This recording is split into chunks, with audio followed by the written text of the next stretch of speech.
Welcome into Five on the Floor on the Five Reasons Sports Network. Thanks for finding us on your favorite podcast app. Of course, we're on Google Podcasts, Apple Podcasts, Podbean, Spotify, and more. We're also on Dash Radio every single weekday, Monday through Friday at 7 p.m. on their Nothing But Net channel. Also, check out the Five Reasons YouTube channel. Get us over 12,000 subscribers. We've got Royal Shepherd, Ariel Gadd, and everybody else on the 5-hour post-up show that's going on as we speak. So when you're done listening to this, make sure you catch up with them. It's a little bit of a looser format than this is. And of course, 5reasonsports.com with all of the latest South Florida sports content without a paywall. Make sure you check out the great sponsors of the 5 Reasons Sports Network. You know, a lot of them here are local here in South Florida. Nothing is more local than Miami Grill. For over 30 years, Miami Grill has brought you the big favorites from the big cities. They feature authentic ingredients prepared fresh to order with the best cheesesteaks, wings, gyros, burgers, and more. Don't just bring dinner home, bring home Miami. Order online or in person.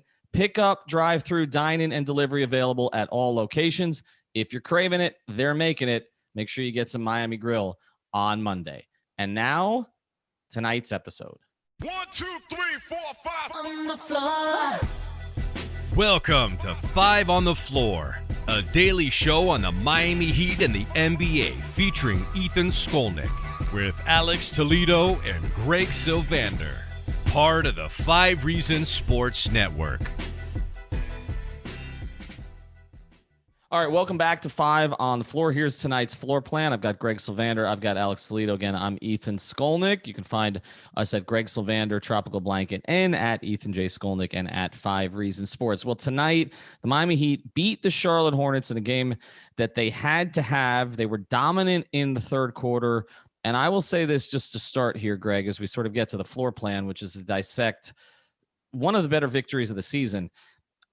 This may be the first game all year, and I'm probably missing one or two, that I feel like everybody who played well. And I'm not talking about the minute of garbage time, but I'm talking about until then. If you go through the box score tonight, but also just talk about what everybody contributed, everybody played their role tonight. Trevor Ariza gave them cutting when they needed it early in the game, made smart decisions. Bam had an excellent all-around game. Jimmy was aggressive early when he needed to be, but set teammates up. Kendrick Nunn had another of those scoring performances where he was efficient. You take a look, obviously, Duncan Robinson, the slow start, the early fouls. He missed some shots, but then he made threes as the game went on. He stayed with it. And then the bench. Dedmon, tremendous in the third quarter. Shout out to our Brady Hawk, who said this might be the best Dedmon game. It might have been, actually, considering the circumstances. Dragic had his burst tonight, gave them exactly what he gave them in the bubble last year, which is not what we've seen for most of the season. Iguodala was okay, and then he got hurt at the end. And I know I'm missing somebody else off that bench. Struce, I thought, gave them some pretty good minutes also. Everybody who played tonight, Greg, played well. I don't know that we could have said that in many games this season. It's true. It's funny how it appears slowly but surely that things are starting to come together. The Charlotte broadcast pointed this out, and I haven't gone back to reconcile if it's accurate, but I think they said as the game closed that the Heat have won 13 of 19 now. And you look at the last two games, they eclipsed 120. So the offense is cranking on all cylinders. I like the fact that that although they didn't shoot well from three, so they only shot 29%, 11 from 38, and they allowed 42%, which is way above league average from Charlotte. And they still, gutted out this victory. They out rebounded Charlotte, which is something I'm watching like a hawk as the little bit of box score watching that we're going to do. That's one of them that I'm watching, but you're right. Like Bam got to his stuff and he looked really good. He looked aggressive when he needed to be aggressive. Jimmy got to the line when initially he kind of like shelved his offense initially and like didn't shoot much and was kind of, really eased into the game. And then you talk about Goran. The last couple games, he's looked really spry. He's turning the corner in a different way. I feel like that is a huge development. So yeah, you're right. Like this was one of those complete games and they had to have it combined with the Boston loss. We were sitting all by themselves in the 6th seed. Well, you talk about Goran too. I mean, this also comes second night of a back-to-back, which is a game that we didn't know that he was going to play. He was listed as questionable. I do think the importance of the game probably pushed him to play in. And if you didn't have Goran tonight, you would have had Gabe Vincent minutes. And, I don't know necessarily as erratic as Goran has been at times this year, if that's something you wanted. Give me the one player for you, Alex, that made the biggest difference tonight. Well, I guess when you throw out that prompt, my answer is Dewayne Dedmon, just because he takes pressure off of Goran, and all of a sudden, like when he's going, when Goran is going, those bench units are actually good. The past couple of games, they looked pretty good. Like, they went on that run, at the end of the third quarter, and it's like, wow, there's some life on the team when Jimmy and Bam aren't on the floor. It's really nice to see, man. And Dedmon is in such a great role because, and I think John Crotty talked about it on the broadcast tonight. I don't remember if it was him or Eric Reed. They said, oh, by the time he comes out, he's gassed. But when he's out there, he's so productive. And it feels great because it's like, it felt like those bench units before were relying on Goran a little bit too much to just kind of create from high pick and roll over and over and over. And maybe, when Goran doesn't have to do everything in the bench unit, it kind of makes it easier on him, I think. He looks really good. He's playing well with Kendrick. Kendrick had another great game tonight. But Dedmon being there just kind of solidifies things down there when Jimmy and Bam are off. Well, you mentioned Dedmon, and look, we've probably all drawn this comparison before, but it's really starting to stick now. I mean, this is Birdman 2013. Birdman. It is the last time that they've gotten this kind of an impact from a big off the bench, and the same thing as that time. And Hassan. That was a player who was inactive for the entire season for a different reason, not for the injury in that case. And with Birdman, it had to do with them. They had to investigate a situation with him. And then he comes in and they went 37-3. Now they're not going 37-3 with Dedmon. I think they're 7-3 at this point. But the impact, when Crotty said that, and I know Crotty knows this because he was around that team too, even though he was doing radio at the time. That's what it was with Birdman. Basically, Spoelstra's thing with Chris Anderson was just go play your minutes hard. Like we don't care. Just play your minutes hard, and we'll get Bosch back out there when you're done. Just expend your energy. And that's basically what Dedmon's. I mean, you look at Dedmon's numbers. I mean, this isn't like just the kind of stuff where Spoelstra after a game would say about a guy, well, he does things you don't see in the box score, like which he does, the boxing out. I mean, he had one sequence today, which, he defended two guys on the way to the rim, boxed them both out, tipped the rebound to himself, and started a break. But it's not just that. He legitimately is putting up numbers like beyond. I mean, It is the box score. In 13 minutes tonight, he had 14 and 8. And he's averaging 8 and 6 in 13 minutes. So like, even on the smaller scale, if you like take out this, like, obviously this was a spike in his production. He's been so efficient in his minutes. So it is Birdman-esque, and it's exactly what they needed. Like, they needed a hard-nosed player. Like, I've yet to see anybody push him around. And that's something I didn't know about Dewayne Dedmon before he arrived. I don't think we knew a lot about Dewayne. I mean, it's not just that. He's a hype man for his teammates. They don't really have that. This is not. He's out there talking a lot. You can see it on the. Yeah. I mean, he hypes them on the court. He hypes them off the court. Here's some numbers as I'm looking at the box score tonight, because we talk about how good the bench was. Well, look, they didn't. I mean, Strus was 3 of 8, had 7 points. I don't know how many times this happened this season. How many times this year has Dragic led the team in shots? Yeah, I mean, there was that Chicago game where he went crazy in the second half that maybe he probably like got near that, but I mean, I'm totally just going off the top of my head. He had 18 shots tonight. Next on the team were Nunn and Bam with 13. Jimmy had 8. Okay. Jimmy had 8. This was a formula from last year where, especially in the bubble, where Goran led them in shot attempts. And now he wasn't especially efficient because he was 1 of 6 from 3, but he was 6 of 12 from 2. I'm at the point with Goran, I would prefer the numbers from 2 be good. The numbers from 3, like, he still is a capable 3-point shooter. When the numbers are from 2 are good, that means he's getting to his spots. That means he's getting to the rim. That's when he's a difference maker. It's huge for them. And the other thing you mentioned, Nunn, Alex. I mean, another one. I mean, now they're 7-1 since in his last 8 with him playing. 8 of 13 from the field tonight. And he was 5 of 5 from 2. Kendrick Nunn has become pretty close to an elite finisher. He's now 74% from the rim. Wow. This season. And he's automatic with that left hand. He gets to the other side of the rim. He is automatic. He has numerous ways that he can finish. And and the other thing, playing the passing lanes tonight, that was a big steal. They overcame some mistakes too. I texted Greg after halftime. That sequence at the end of the first half, which was not Goran's best moment, he didn't let the clock run enough, and then there was the leak out. That was a 5-point swing, and then the Heat gave up the first 5 of the second half. Like, that's the kind of game, guys, that has gotten away from them, right? You're right. It didn't tonight. Yeah, no, Absolutely. like Absolutely. 2-3 weeks ago, even, like, we would have seen that game slip. And, you go back to Kendrick Nunn. Another reason why I agree with you about Goran Dragic and that, like, him getting to the 2-point field goals is almost just as vital to this team as him shooting well from 3. A lot of that has to do with the way Kendrick Nunn is shot from 3. Like, he's replacing anything we would have expected from Goran. I mean, in 10 games in April, 41% from 3 on 7 attempts for Kendrick Nunn. I mean, like that.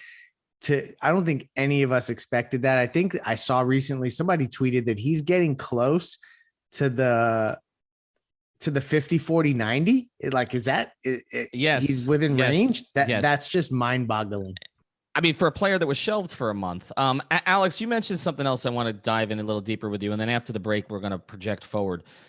You or Greg, about Bam. Tonight he had PJ Washington as a starter against him. We've seen Bam will struggle at times against smaller guys. He doesn't punish them. I did think tonight his mindset from the very beginning was to punish the smaller player against him. I think that's from his aggression, I think, feeds the rest of this team. He did a great job of it in the first quarter, and I think that's something that he's actually been steadily improving on over the past month or two. Like, he's doing it more often, although it's still not something that he does very frequently. I just think, he's on that growth. He's on that growth trajectory right now. He's adding it more and more to his game. And the more that it keeps working, like he has these, you hit a guy with a basic post move and you get an easy basket. He's like, oh, wow, we need offense. You got a small guy on you deep in the paint. That's pretty damn close to 100% shot when you're talking about somebody with the soft touch that Bam has and the handle. Like, it's just easy for him. If you have a slower guy, he can get by. If he has a smaller guy, give him an easy post move. And I think he had that first part figured out, and now he's figuring out the second part. And it's all part of Bam's trajectory. And look, I do got to give Kendrick a whole lot of props. He's somebody that has figured out his game. Like, he is so polished and solid now on both ends of the floor. He's not, he's not somebody who is elite on defense, but he is fine out there. He's making deflections. He's reading the zones and the traps just fine. Like, he is where he needs to be. And then on offense, like, although he plays outside in, when he does get those attempts at the rim, like, he is so accurate, like you said. And he's not somebody who's getting to the rim first and shooting second, but like, the fact that you're getting such high efficiency from him as a shooter and as somebody who, when he gets run off the line, like, can get downhill and get you an easy layup. Like, it's great. He's just kind of polished up every aspect of his game, and I got to give him a lot of props. Well, we're going to project forward with him after the break because we've got to get to what awaits them. They've got obviously a couple of important games coming up this week, but also there may be some personnel stuff we need to talk about.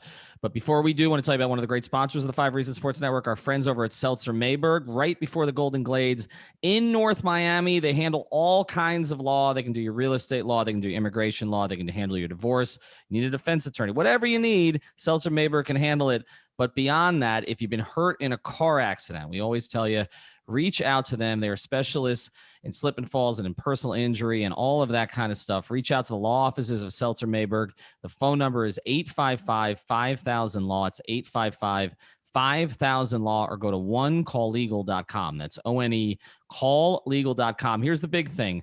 Mention 5 reasons to the good people down there, whether it's Eric or Mendy or David or Cassandra or anybody down there, Joe, and you'll get a free consultation. They got 24/7 availability on that website at onecalllegal.com, onecalllegal.com. They'll make sure you work directly with an attorney to get you the compensation that you deserve. Again, the phone number, 855-5000-LAW, and make sure you mention 5 reasons.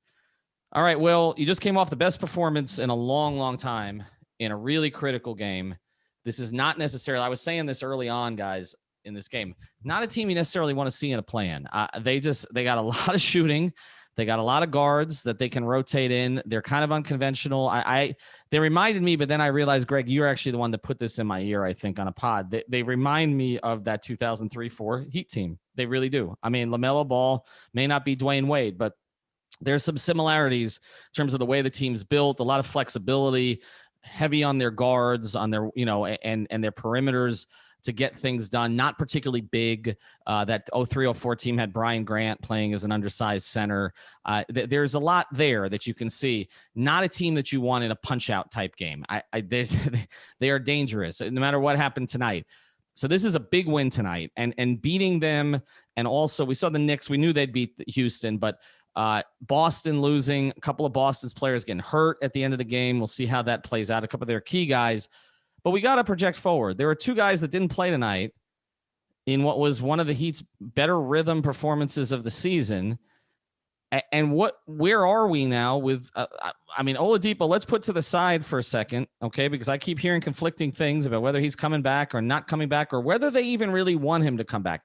I heard something today that they're kind of like, yes, okay, no, okay. Like they're not pushing. What do you do with Tyler Herro at this point? So I know I was the big proponent of that Tyler would not be pulled out of the rotation, and I still believe that there's a place for him, and that if he plays well enough, Spoelstra will go back to trusting him. So I'm not losing sight of that, but I will concede that there is no doubt that Kendrick Nunn is not going to be pulled. He's playing too well. He's too vital to what they're doing. They need him. So it will be a situation where Tyler Herro is going to probably be eased back in. I think if he gets the opportunity to play before the regular season ends, maybe those last couple games, if there's some stuff that gets a little ironed out from a seedings perspective, you give him a little bit of run, get him some burn. But I don't know. I'm going completely 180 here. I know I said Tyler Herro would never be pulled out of the rotation. At this point, I just don't see a spot for him, especially if Depot were to come back also. But this is all, obviously provided that you have Goran on a regular basis and Kendrick Nunn playing well. Alex, the spot would seem to be Strus's spot unless Oladipo comes back. But there was this great thread that Greg and you pointed out to me this morning by the Mad Heat fan, which kind of got into what the unfairness to Herro, of some of the criticism in the sense of what happened with him in the starting lineup early this season wasn't really his fault. It was who he was playing with, et cetera. That a lot of this also had to do with Spoelstra not playing Nunn, but also that the numbers with Herro and Dragic together are just not good. They haven't been good all season. And the Dragic Nunn numbers, actually, which were a problem early last year, are good. So I'll ask you this: if the only solution is to basically, if you're going to start Nunn, which I don't think there's any question you continue to start Nunn. If you start Nunn, then you've got to play Herro and Dragic together, right? So how is that survivable? It's a tough question, and I thought it was interesting because we went through that thread and we kind of had our own discussion about it in the group chat there.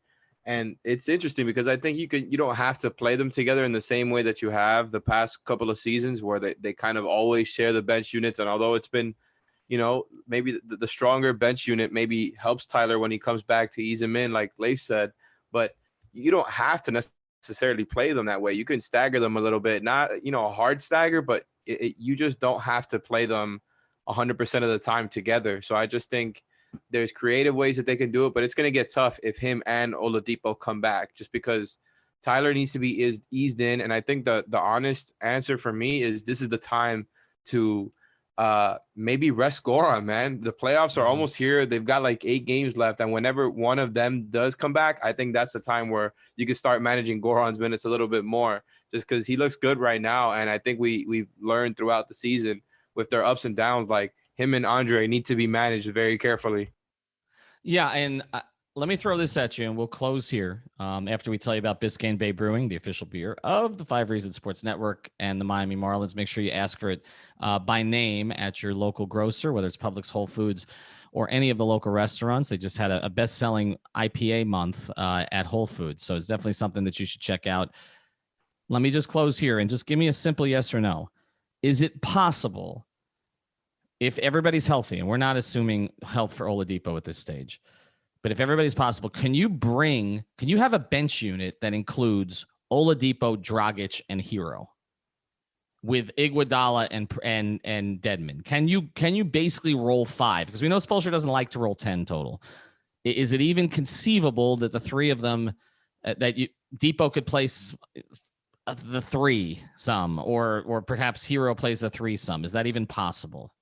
It doesn't feel right. I feel like if ever there was going to be a year, and I'm going to keep this short, if ever there was a year where Spoelstra was going to lean into maybe only playing 7.5, like when the bleep hits the fan as the playoffs come, I think this may be that year where, as much as we talked about the depth of this team, it goes the opposite, and he really shaves the rotation back. So I just don't see a way you can get all 3 of those guys, especially with the way they fit.